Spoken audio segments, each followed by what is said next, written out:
ఈరోజు మనమందరం ఇక్కడ సమావేశమయ్యేదానికి ఒక కారణం ఉంది.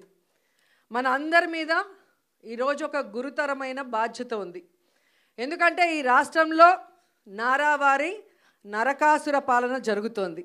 సో ఈరోజు వైఎస్ఆర్ కాంగ్రెస్ పార్టీలో ఉన్న ప్రతి మహిళ, ప్రతి కార్యకర్త ఒక సత్యభామలాగా ఈ నారావారి నరకాసుర ప్రభుత్వాన్ని అంతమొందించే విధంగా నడుం బిగించాలని కూడా ఈ సందర్భంగా మీ అందరినీ కోరుకుంటున్నాను.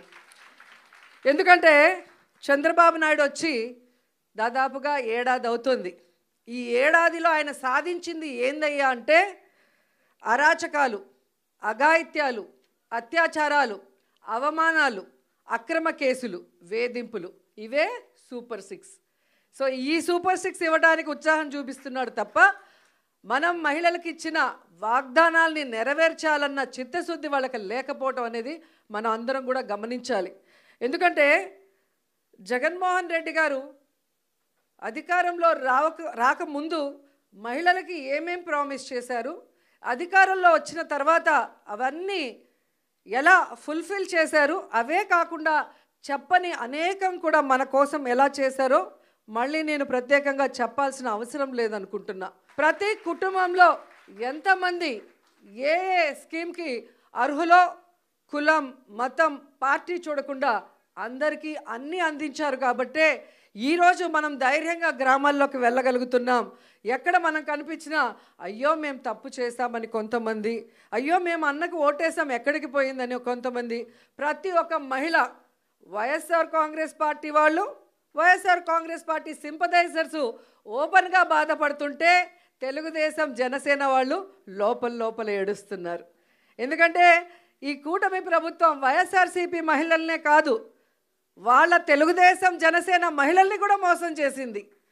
వాళ్ళకు కూడా అమ్మఒడి లేదు, వాళ్ళకు కూడా చేయూత లేదు, వాళ్ళకు కూడా ఆరోగ్యశ్రీ లేదు, వాళ్ళకు కూడా ఏ ఒక్క సంక్షేమ పథకం సూపర్ 6 లేదు. అంటే మననే కాదు వాళ్ళని కూడా మోసం చేశారు. మనం బయట చెప్పుకోగలుగుతున్నాం, వాళ్ళు చెప్పుకోలేక కుమిలిపోతున్నారు అన్నది నిజమని కూడా ఈ సందర్భంగా తెలియజేసుకుంటున్నాం. ఉగ్రవాదులకి మనకి మధ్యన జరిగిన యుద్ధంలో ముందుండి నడిపించింది ఎవరు? మహిళలు. సో మహిళలుగా మనం గర్వపడాలి. చంద్రబాబు నాయుడు కూటమి ప్రభుత్వం అధికారంలోకి వచ్చిన తర్వాత మహిళల మీద, చిన్నపిల్లల మీద అఘాయిత్యాలు, అత్యాచారాలు ఎంతగా పెరిగిపోతున్నాయో అసెంబ్లీ సాక్షిగా వాళ్ళు ఇచ్చిన లెక్కలు చూస్తేనే మీకు అర్థమవుతుంది.